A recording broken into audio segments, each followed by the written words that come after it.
Welcome back, everybody. Extra time with me, Liam Horrobin, presented by Betway. 19 plus, please bet responsibly, Ontario only. Maybe you've been making some futures bets on the Premier League, which started a couple of weeks ago. Or maybe you had a little bit of an Arsenal winning 1-0 today, which they did against Crystal Palace in a somewhat exciting game. It was kind of a weird one. I don't know. We'll get into it later on. But yes, welcome back to Extra Time with me, Liam. I've been away. I think Brett did 2 episodes, maybe 1. I don't know. Told him to kind of do them as he could. It was a busy time. Women's World Cup was going on. People were working hard at the 90th minute. Meanwhile, I was going to say soaking up the sun in England, but anyone from England would know sun doesn't really come out there. I was soaking up a lot of rain in my jumpers, I can tell you that much. But yes, I've been away in England for the past 3 weeks. Spent a few days in Paris as well, which was an experience. We'll call Paris an experience. I'll get into Paris quickly. Paris looks very nice. The Eiffel Tower was very cool to see. I went all the way to the top. Then it's cool to see Paris from that vantage point. I'm actually very scared of heights, so I did it because I thought to myself, I was like, when am I going to come back and do this again? I was already halfway up. May as well go all the way to the top, and it was worth it. The elevators look a little sketchy as you're going up and down, and you're thinking, boy, oh boy, one little error, and I am flat as a pancake. But we got up there, got down safe and sound. It was all good. Very exciting day on the Eiffel Tower. What else did I do there? I got on one of those hop-on, hop-off buses where it drives you around and see all the sights. People say they're a bit of a rip-off. They probably are. I don't even know how much it was, to be honest. But also, I wouldn't have seen it all if I didn't get on one of those. And it was quite easy to just jump on, jump off whenever I needed to, or hop on, hop off as it's advertised as. So that was cool. The Arc de Triomphe was probably my favorite thing to see. That thing is massive.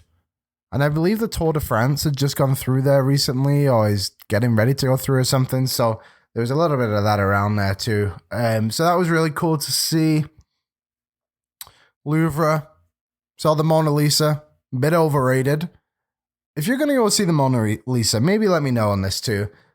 Would you line up to see it, or would you do what I did and just simply walk down the side, snap a quick picture with your phone, and off you go? I feel like that is the best way to see the Mona Lisa. I couldn't imagine lining up, unless you're a big arts person, I suppose, and that's fair enough. If you're into that kind of stuff, then have at her. I'm not going to hold you back. But the ironic thing about the Mona Lisa, I think, is so the Mona Lisa is not your average size painting, I would say. It's no great size. It's behind some, I would assume it's bulletproof glass, I would imagine, something like that.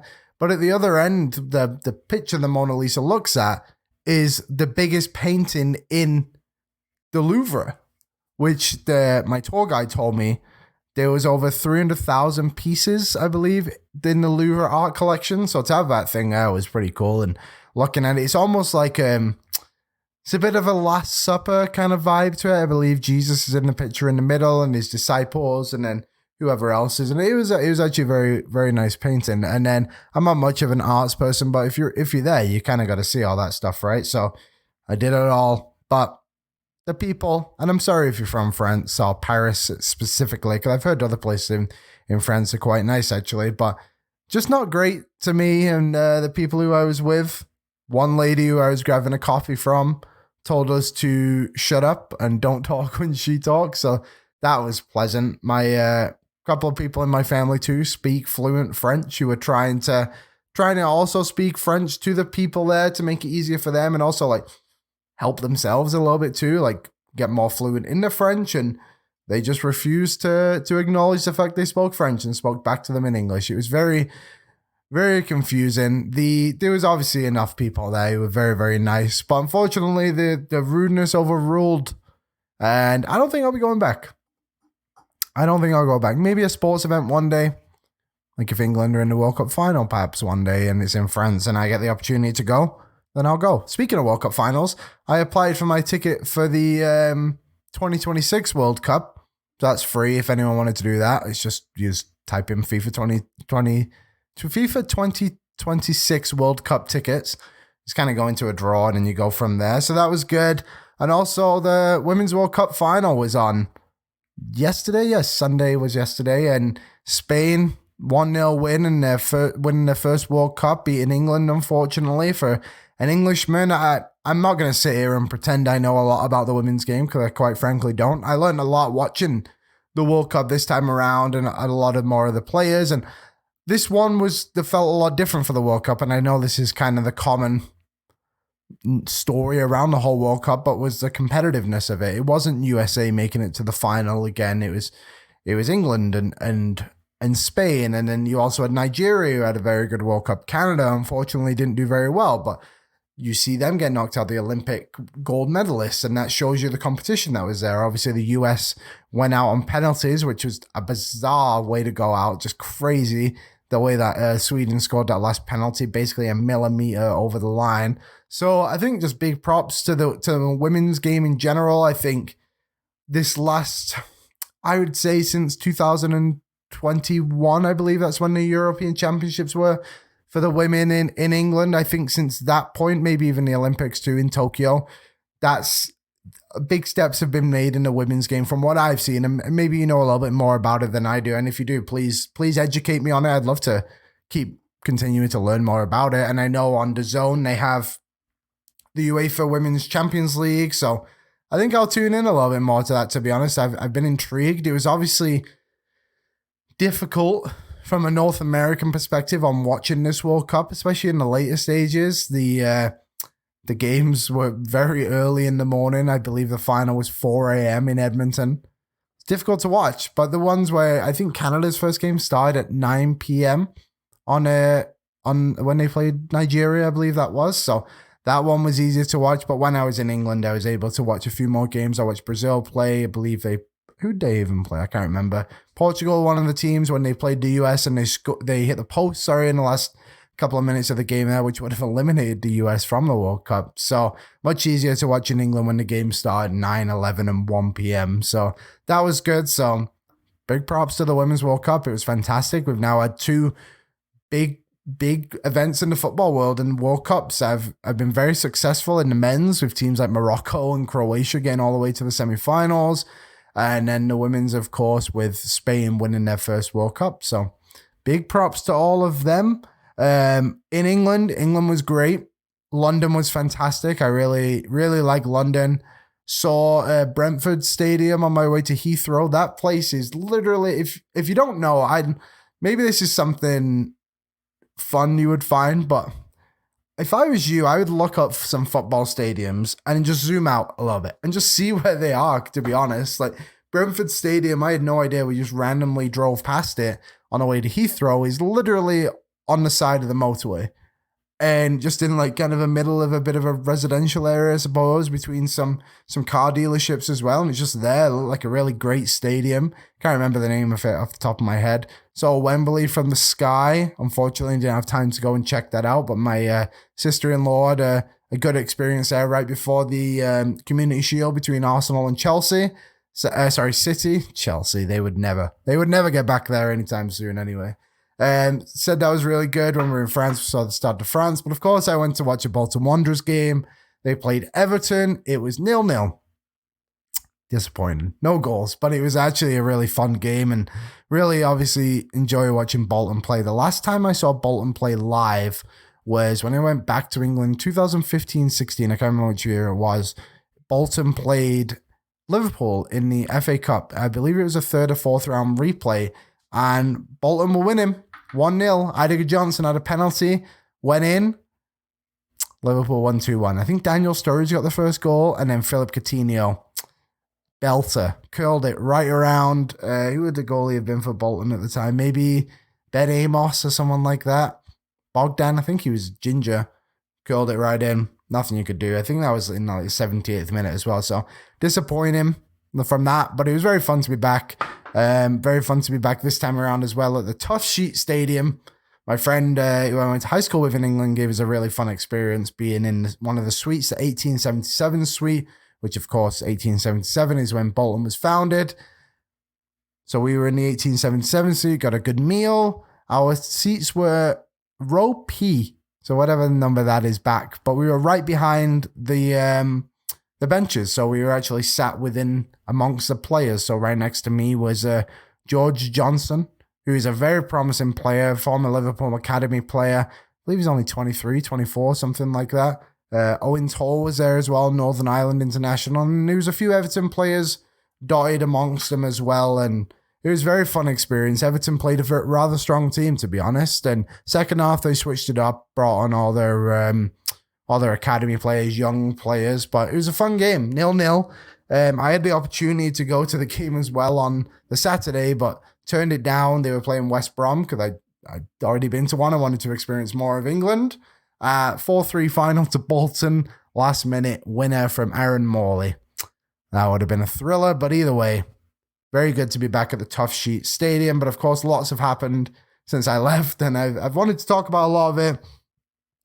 We won't get into much that has happened in the past, to be honest. I'm just going to try and cover these last 2 weeks of the Premier League season. We're not in every single team way, but in just some thoughts I have, specifically Chelsea, of course. I mean, how can we not talk about Chelsea? Manchester United, Spurs, Wolves, Brighton. I just finished watching Arsenal and Crystal Palace too, so maybe I'll give that a quick whirl right off the bat. And also just what the Premier League is right now is very intriguing to me, so we'll get into that as well. But first, quick ad. Good ad. Hopefully it played. Sometimes it doesn't. It's always a bit awkward when I say that and then nothing happens. So there you go. Hopefully that ad was existed. But either way, let's get into the Premier League. We are back in full swing. 2 games in now. Brighton, top of the table. If I remember correctly, weren't they first or second at the top of the table last year too? I don't know. It was something like that, wasn't it? Brighton was a thrilling start to the year because, do you know why? They're a fantastic football team. They're a great football team. Who else is up there? City, obviously, in second right now. Arsenal third. Brentford fourth. Liverpool fifth. The rest is all the same. Everton, 1 win. Can climb all the way to 13th. But they're terrible, so maybe that won't be happening. But either way, let's just quickly talk about I want to just talk about Arsenal Crystal Palace whilst it's fresh on my mind. Most kind of about the game a little bit. I'll just quickly talk about Crystal Palace. Obviously, Palace lost 1-0 in this game. Sam Johnston gave away a penalty. John Stone, gave away a penalty. Martin Odegaard buried it. 1-0 Arsenal. Arsenal remain undefeated in 2 games against Nottingham Forest and Crystal Palace. Palace obviously have a very good team. I think they got some talent there. Obviously, Eze, Elise, Martin Gay is good. Anderson's a very good player. Lerma's quality as well. I think they have a lot of quality. The thing they struggle with the most, which is very obvious and something they've struggled with for a while now, to be honest, they just can't score goals. And I remember when Palace came up, and a few of you remember, Andrew Johnson was just absolutely banging him in for Palace. And they really need to find somebody like that again, someone they can rely on to score even just 12 goals a season would be massive for them from a striker. But Eduardo just doesn't do it. Ayew isn't that guy. Eze is amazing. He should have had a penalty today. Eze, that should have been a penalty.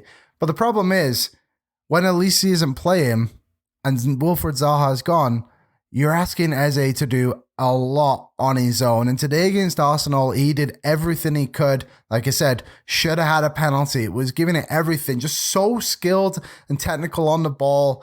But he's got no support at the moment. And Crystal Palace, if they want to take that next step as a club, really, really need to find themselves a striker who can bang home some goals. Because it's not going to be it. And I know Elise just signed a 4-year deal, which is very good for them actually, because now they can build off that and say, well, he wanted to join because we're a good club and we've got good foundation here. And I think Palace do. I know I said in a previous prediction that I do think that Palace will go down this season. That was almost foreshadowing what could have happened, I guess you could say, if Eze and Elise both went. Elise very much definitely felt like he was out the door, so I'm surprised he's still here, but good for them. But now they just need to find that striker, and I think Palace, call me crazy if you'd like, but they really need to be a club like Brighton and Brentford, no? A club that is definitely punching above their own weight, but has figured out a way to do so on a consistent basis that it's at the point now where you probably can't even say they're punching above their own weight. I think they're probably just good clubs. Crystal Palace need to be able to find that next step in their transfers. I think Roy Hodgson's a good manager and he should be able to get some good results this season, but is 12th really acceptable again?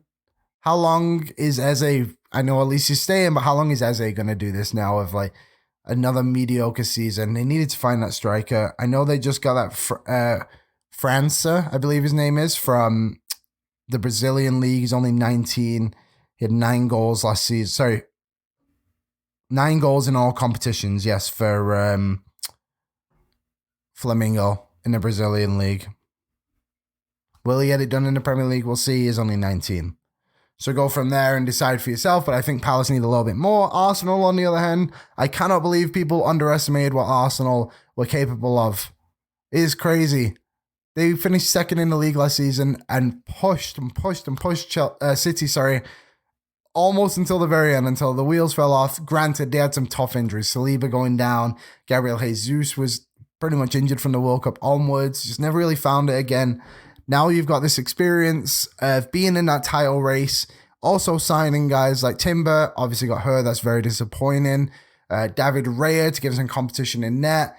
Kai Havertz should be good for them. He's getting a lot of stick online right now, which I think is unfair. I thought he was decent today against Palace. It's also 2 games into the season. Give him some chance to really find his footing. Declan Rice, absolutely phenomenal player, just dominates. He's like a rash, isn't he? He's just everywhere. He just absolutely dominates the midfield. And to be honest, not even the midfield, just box to box. He is just quality. The awareness of that guy and the sense of where he needs to be with the ball, off the ball, whatever it may be, he just knows what to do. And I love Declan Rice. Gabriel Jesus hasn't even played a game this season. But Eddie Nketiah, I like Nketiah. He, I think he might be in a shout for an England call-up one day.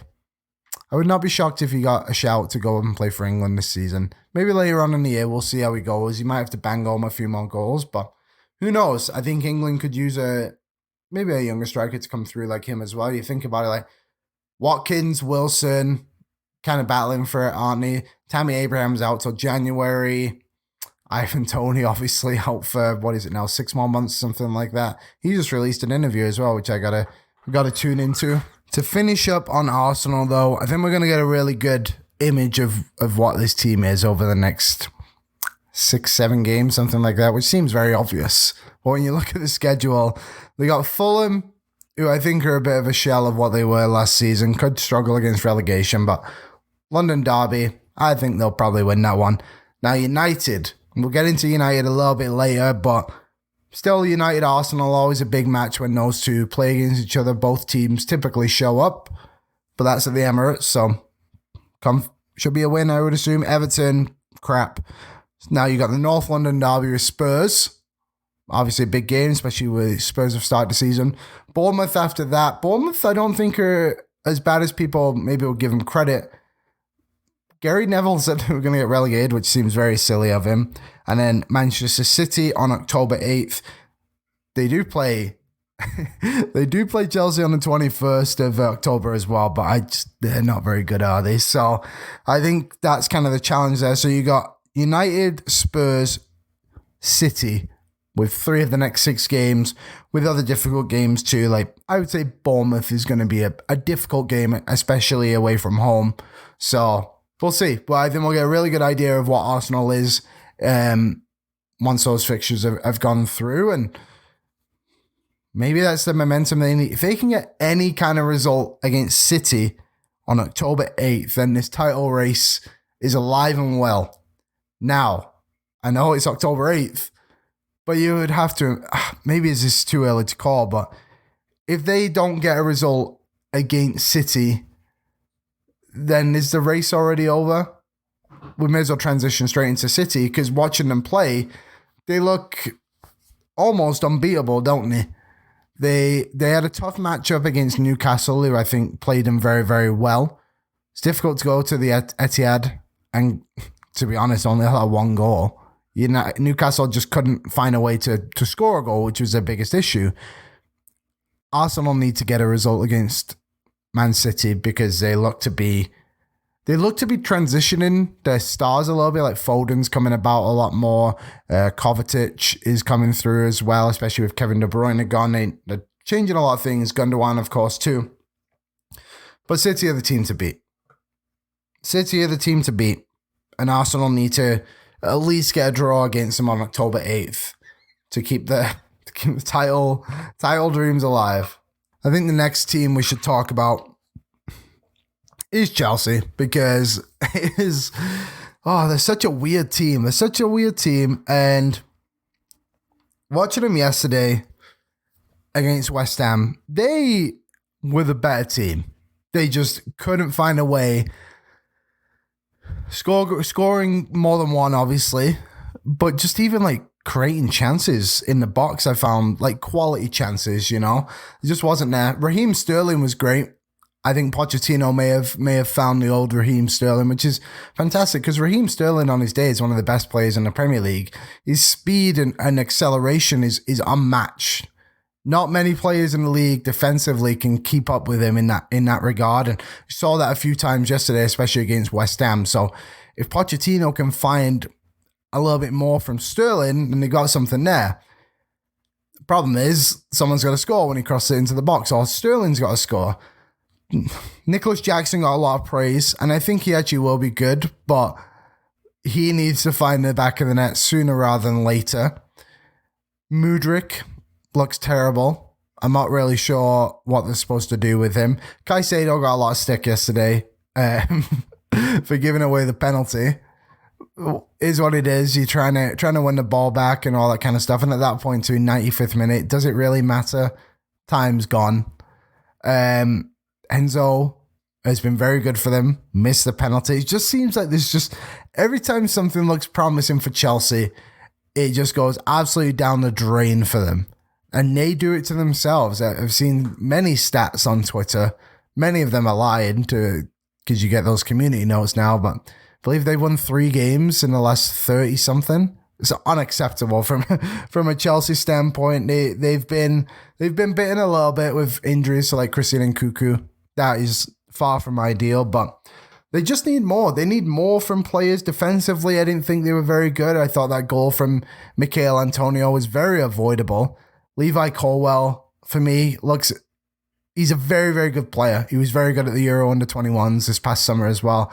But it was soft. It was a very soft goal, and I think he played a big part in it as well.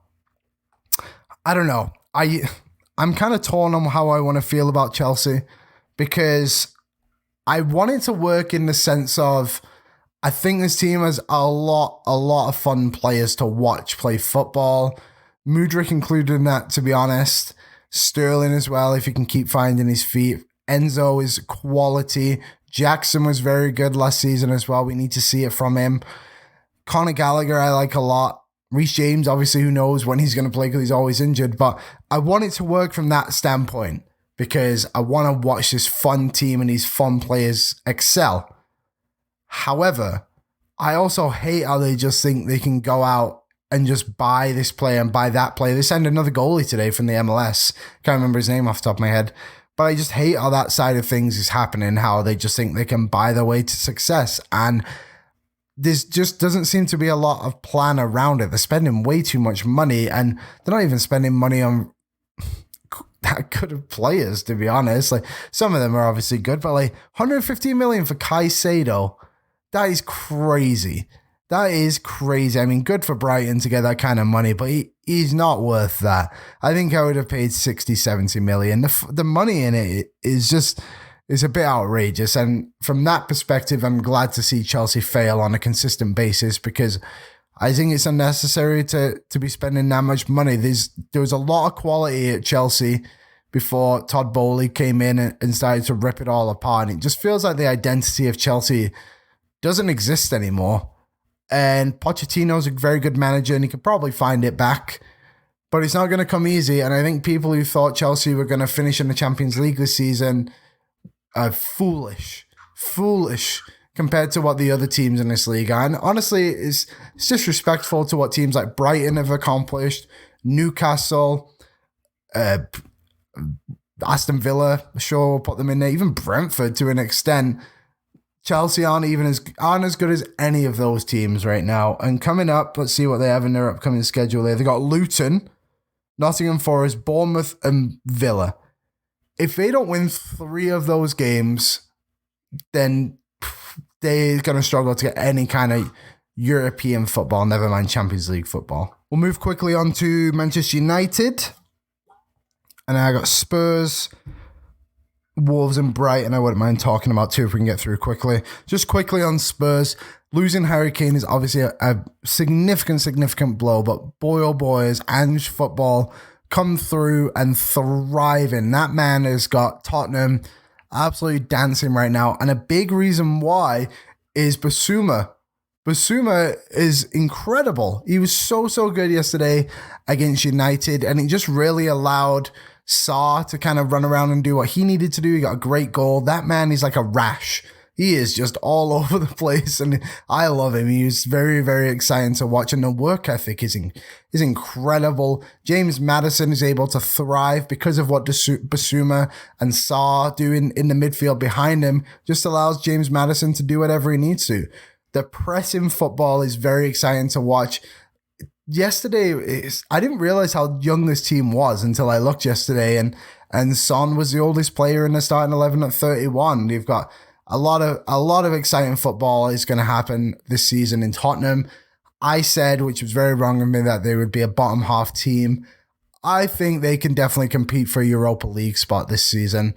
At best, obviously, push for a Champions League spot, but if they can get the best out of James Maddison every single week and Basuma is able to stay consistent, I see no reason why they can't compete for European football next season again. And especially now that they don't have European football to worry about this year, should be a very exciting season for Spurs. So the expectations is your Europa League or minimum, right? It has to be, I think. I think maybe they could even push for Champions League if they continue on the way. But that result yesterday against Manchester United on Saturday. I watched it on Sunday. That's why I keep saying Sunday. Very impressive. Very impressive. They got Bournemouth next, Burnley, Sheffield United, and of course Arsenal. So they've got a nice little patch here where they can gain some momentum and keep pushing and see what they can do. But it's crazy to think they lost Harry Kane and have scored 4 goals in 2 games. With, what has it been now? Obviously, the Martinez goal was own goal. Saw James Maddison get both against Brentford. I think he might have. Either way, sorry, James Maddison got 2 assists. That's what I was thinking. Everton Royale and Romero. Good start. Good start for Spurs. I'm very excited to continue to watch them. Compared to what you've watched when they've played Conte ball the last few years, oh boy, it is a thrill to watch Tottenham Hotspur at the moment. United, on the other hand, bit of a shit start to the season, I think is fair to say, but if I was a United fan, I wouldn't be overly concerned. Garnacho, I think maybe can't play every week yet. Very good talent, can't play every week. They need Sancho to maybe find his footing a little bit so they can get him in the squad and just help out Garnacho and relieve the stress a little bit from him. Mason Mount will be fine, people. Let's give him a bit of a break here. They were actually a bit unlucky yesterday against Tottenham. They should have had a penalty. I can't remember who shot the ball, but that was definitely a handball in the box from the Spurs defender. And Anthony at the post right after Spurs scored the first goal. So a bit unlucky. They were obviously lucky against Wolves not to concede late in that match.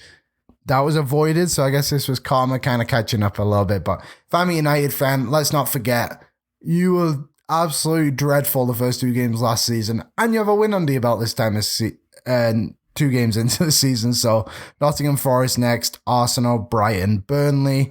Tough little stretch. I think United will be fine. Win your home games, get a result against Burnley away. You'll be solid. Title hopes, I wouldn't grasp onto them too much. They can compete with the big dogs, I think, but they just don't have enough to hold on till the very end yet. They need to keep building this squad with a lot of good foundation. I saw there was rumors of Varane maybe going to Saudi Arabia. Hopefully that doesn't happen for them, but maybe we'll see more Harry Maguire. United fans, do you like that? Do you hate that? I would imagine hate it. Well, we'll see. United, I wouldn't be I wouldn't be too worried if I were you. Wolves, who played United, and then we'll get into Brighton, sorry.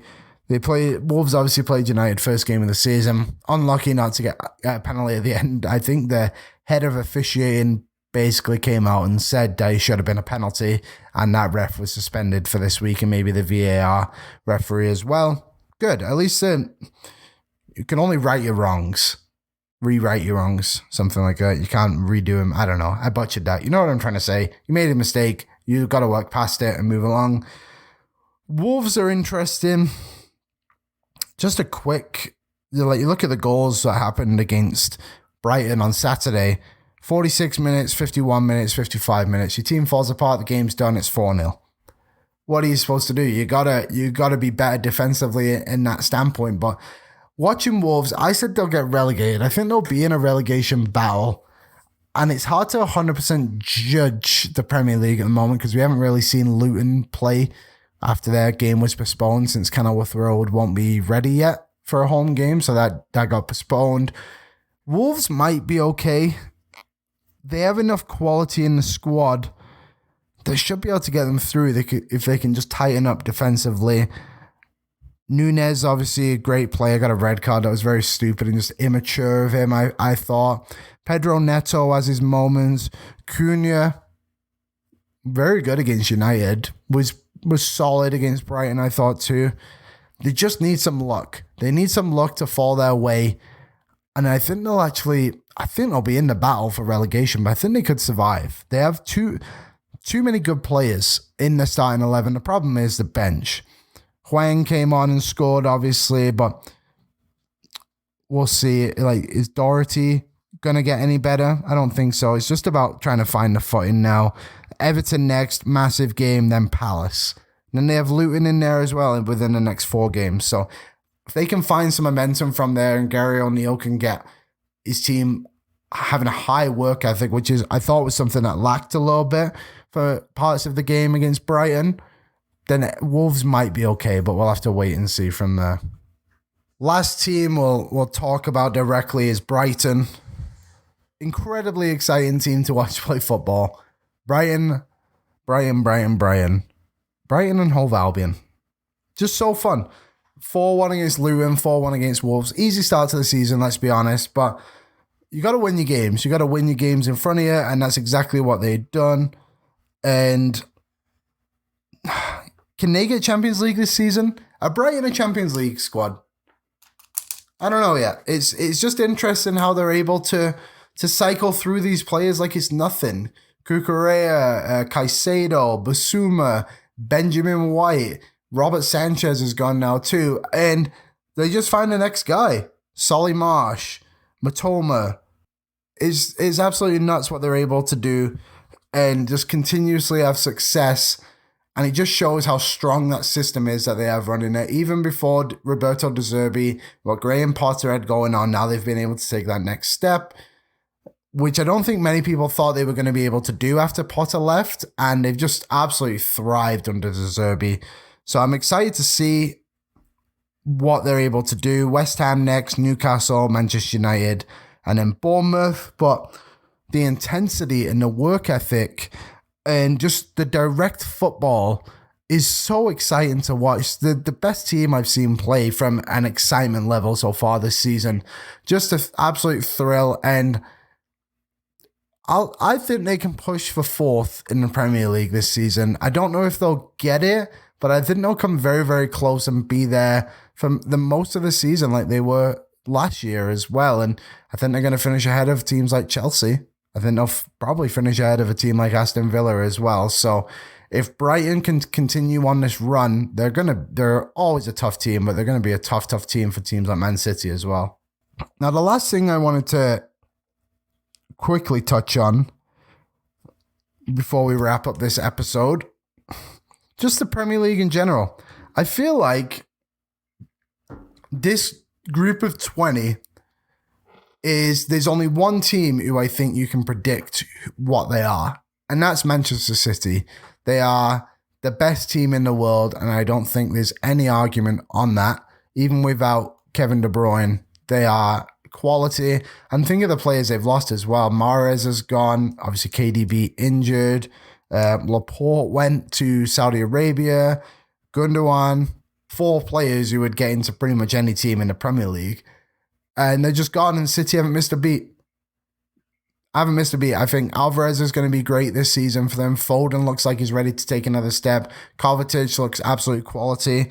And then when you look through the other 19 teams in the Premier League, there's just questions. And I think unpredictability is something that's going to happen in the Premier League this season. I mean, Brighton, you look at them, are they able to maintain this all season? Arsenal, can they push for the title? Brentford, what are they going to be on a consistent basis without Ivan Toney? Liverpool, do they have enough depth? Tottenham, can they survive so long without Harry Kane? West Ham, what are they? Are they good enough? Are they not good enough? Newcastle, what are they going to be once the Champions League starts? Villa, what are they going to be once the Europa League starts? Forest, do they have a good enough squad to stay in the Premier League? Crystal Palace, who's going to help Eze and Elise? Manchester United, are they good enough to take the next step as well? Fulham, what are they going to do about Mitrovic? Bournemouth, are they good enough to be a top half team? Are they going to fight against relegation? Chelsea, when is anything going to work? Sheffield United, why you sell all your best players to Premier League rivals? Luton, you don't have a stadium. Is your squad good enough? Burnley, question marks again. We've seen them once. Is their squad good enough? Wolves, are you going to be able to defend this season? And Everton, are you going to be able to score goals this season? The only team we really know who they are is Manchester City, and I think it's a credit to Pep and his squad there at City and what they've been able to do, but also just the Premier League in general and just the competition within the league. I don't think there's many leagues in the world where you can go through and say there's probably 8 teams that could finish in the top 4 this season, including City. Well, there's also probably 6-7 teams that could get relegated. The middle ground is so tight. It's such an interesting one. There is definitely 3 groups, I think, of your European contenders, your teams who are probably going to be in the middle, which is probably like a Bournemouth, a Brentford, and then maybe a Crystal Palace, and any teams who are going to be in a relegation battle. Fulham, Everton, Wolves, Forest more than likely, and the 3 promoted teams, Luton, Sheffield United, and Burnley, although I think Burnley could be interesting. It's such an incredible league, and I love it. Next week, we got an exciting one. Chelsea, Luton, relegation battle. Bournemouth, Spurs, Arsenal, Fulham, Brentford, Crystal Palace, Everton, Wolves, United, Forest, Brighton, West Ham, Burnley, Villa, Sheffield United, Manchester City, Newcastle, Liverpool, and the weekend. And there you go. Premier League's back, baby. I'm back. We'll be back next week. I'm going to try and do these on Monday now, just to kind of get a quick recap on the weekend and go from there. Maybe we'll do 1 or 2 during the week if something happens. I'm going to watch the Ivan Toney interview. I'm very curious to see what he has to say and what all went down with him. It's like a 2-hour interview though, so maybe we'll digest that a little bit too. But for now, thank you very much for listening. Leave a like, favorite, leave a review. If you see this on Twitter, maybe retweet it. That'd be nice. But again, if you're on YouTube too, like the video. Again, thank you very much for listening. We'll see you next week. Bye-bye.